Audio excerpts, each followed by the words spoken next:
Beginning to look a lot. Welcome back, friends, to Washington Watch. My name is Joseph Backholm, sitting in for Tony.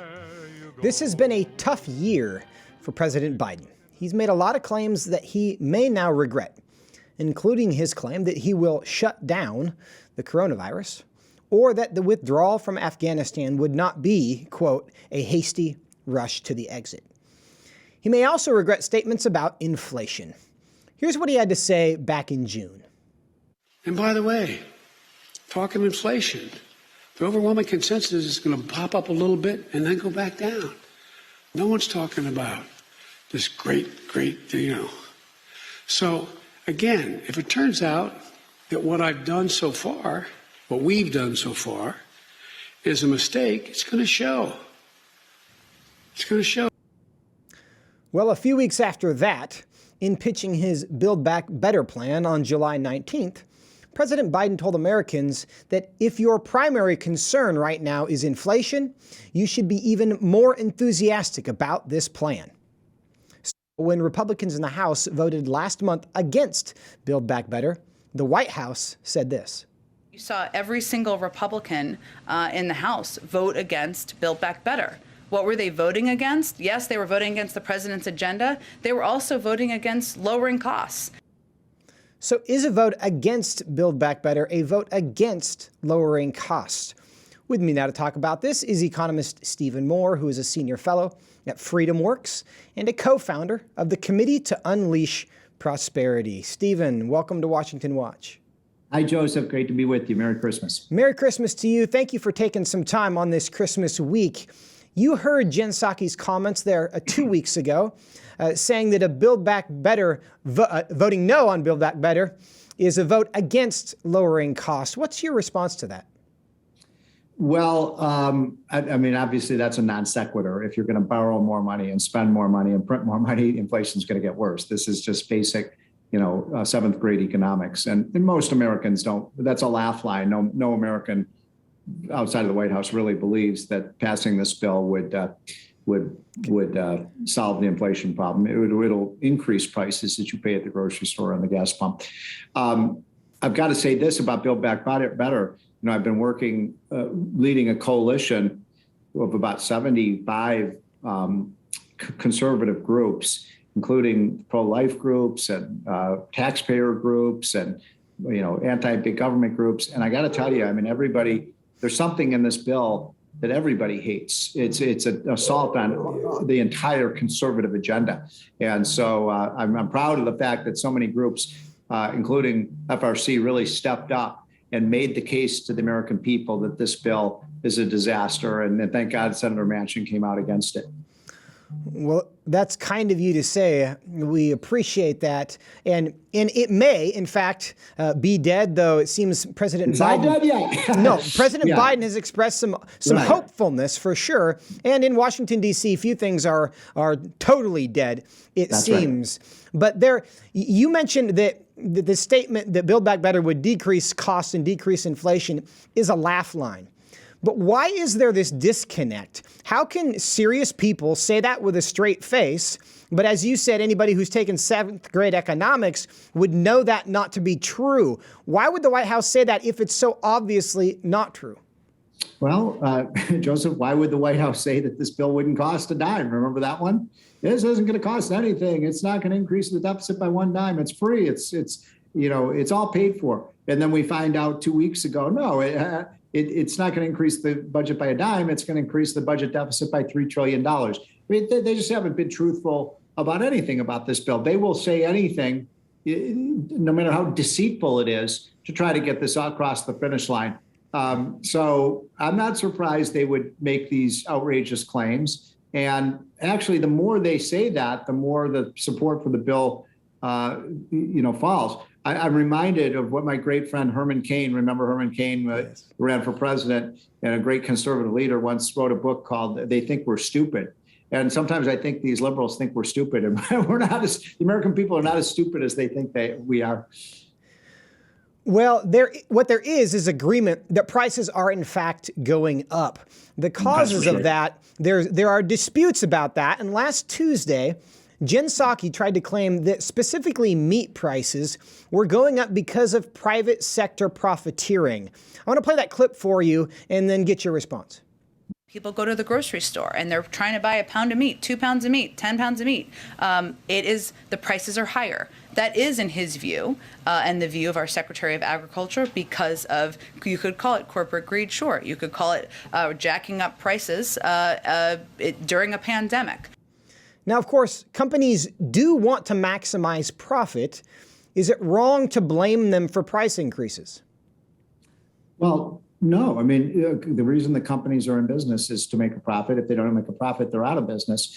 But it's a competitive market. I mean, if you don't like the meat prices at Safeway, you can go to Giant. If you don't like the Giant, you can go to Whole Foods. You can go to 20 different grocery stores. So it's not as if this is some kind of monopoly. What's happening here is that we have so massively expanded the federal budget with trillions and trillions of dollars. Remember, even without Build Back Better, we've already added, by my calculations, when you include the $1 trillion bill that passed in the last months of Trump for COVID, $4 trillion of additional spending on top of the normal budget. So we've just been flooding the zone with cheap money, and that causes inflation. It's as simple as that. I was lucky enough to have known Milton Friedman before he died, maybe the greatest economist who ever lived. And Milton Friedman is famous for saying that inflation is just too many dollars chasing too few goods. And that's exactly what we have right now in the American economy. Why do so many in Congress? I'm asked the form of this, but I'm going to ask it in a slightly different way, because there seems to be this sense that we are not spending enough money. And we have, over a long period of time in this country, heard these concerns that the train is going to run out of track. You can't just keep borrowing and spending. For my entire lifetime, I've heard those arguments, yet it appears the train has not yet run out of track. Why is that? And is this something that can happen indefinitely? It's a very scary situation for our country right now. You started this conversation by talking about Joe Biden's record over the last year. And I think it's been catastrophic. In my lifetime, I don't remember a president who's had a worse first year in office. And almost everything he's done on the economy has been wrong. They've increased spending, they've increased debt, they've increased inflation, they've increased money printing, massive increases in the size of government, which is exactly the opposite of what we want right now. Look, we should be starting to cut back on government spending after the trillions of dollars we spent in 2020 on COVID. And so this is all just about the government taking control of the economy. For example, they want to have a $100 billion program for childcare. Well, childcare is just basically somebody babysitting, somebody taking care of your kids. And they're going to provide all these subsidies. But did you know this, Joseph? If you put your kid in a church or religious-based childcare center, you don't get any of the benefits. I mean, why is that? That just seems like it's discrimination against people of faith. Well, that wouldn't be the first instance of that, certainly written into federal policy. Fortunately, it is not yet law, so we do not have to deal with that. But my assumption would be, were it to become law, that issue would be litigated. But another kind of macroeconomic question I have for you is that we know that too much money in the economy creates inflation because you have too many dollars chasing too few goods. But we also know that not enough money can harm the economy in different ways. Economies have contracted over time. As policymakers, as the Federal Reserve has something to do with this, what's the proper way to balance the tension between not enough money that shrinks the economy and too much money so that we have inflation? Great question, Joseph. And you're right. There is something actually worse than inflation. And that's deflation, where, you get too little money and then the economy just contracts. And that can cause a severe, recession. That happened during the Great Depression. What I believe, I was nominated by President Trump to be on the Federal Reserve Board. And I was controversial because what I said is we should have a rule at the Fed. We shouldn't have these, Federal Reserve Board members just making up the rules as they go along. And the rule should be something, and remember, for 100 years, we had a gold standard in this country where the dollar was fixed to the gold price. Now, would I support a gold standard now? I would support it over what we have now, but I'd maybe take a basket of goods, the price of copper, corn, wheat, oil, gas, look at the commodities and make sure that those are pretty much stable in price. The whole reason you have a currency is as a means of transferring, means of exchange, but also it has to be a store of value.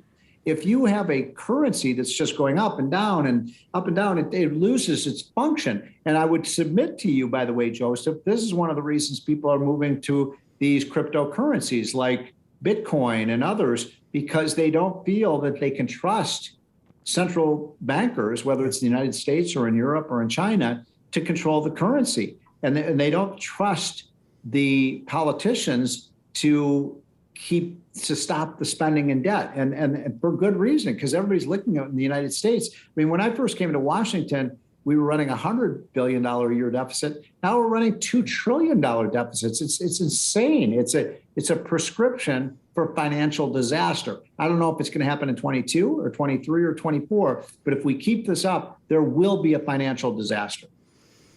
I want to ask you about that. You mentioned cryptocurrency, which a lot of people are turning to because they don't trust the monetary policy makers right now. What's your perspective on that? Is that the future? Is it dangerous? I support cryptocurrencies because they take away the monopoly power of government over money. Now, would I invest in cryptocurrencies? I'm not an expert at it enough to know whether it's a good investment or not, but it certainly makes sense as an investor to hold some amount of either gold or cryptocurrency or something that's not tied to the dollar because of this ruinous, reckless government fiscal policy we have today.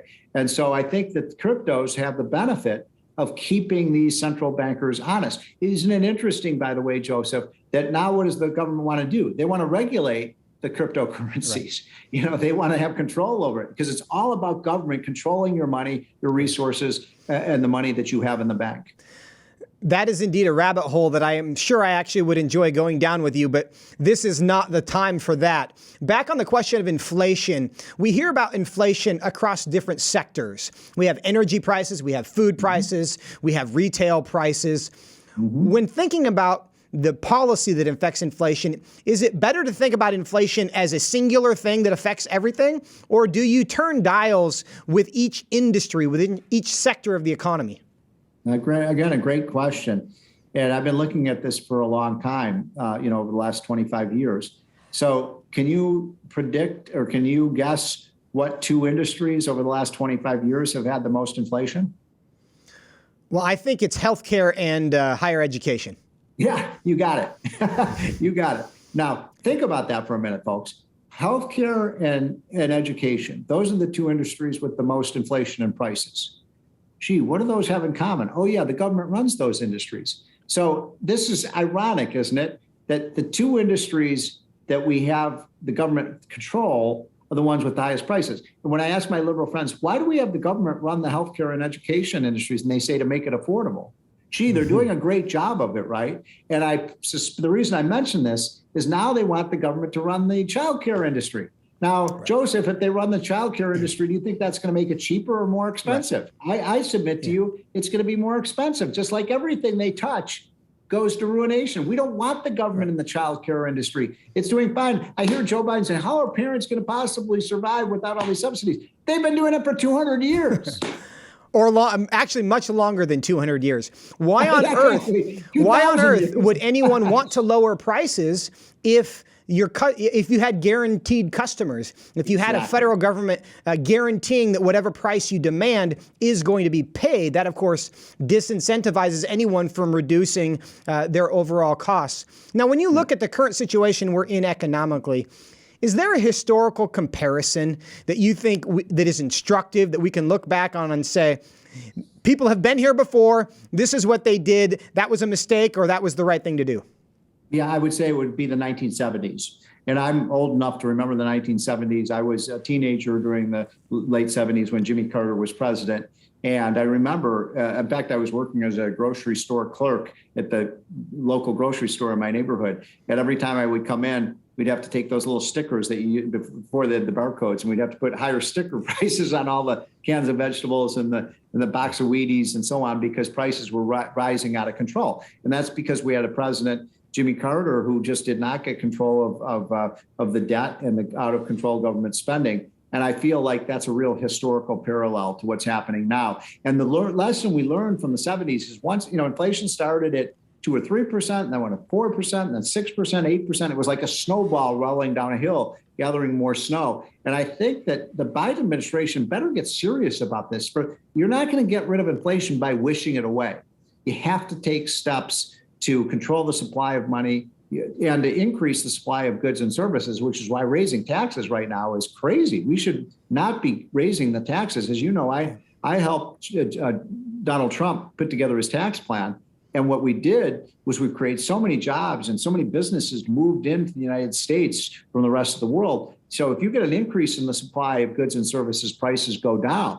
And I'm afraid these taxes are going to reduce the supply of goods and services. At the same time, we're increasing the money supply. I don't want to get too complicated here, but you get fewer goods and services and more money in the economy. That is a prescription for disaster. Stephen Moore, FreedomWorks, thank you so much for your time. I could go on for hours, but we don't have those. Thanks for being with us, and Merry Christmas. Merry Christmas to you too. Thank you very much for having me. Thank you.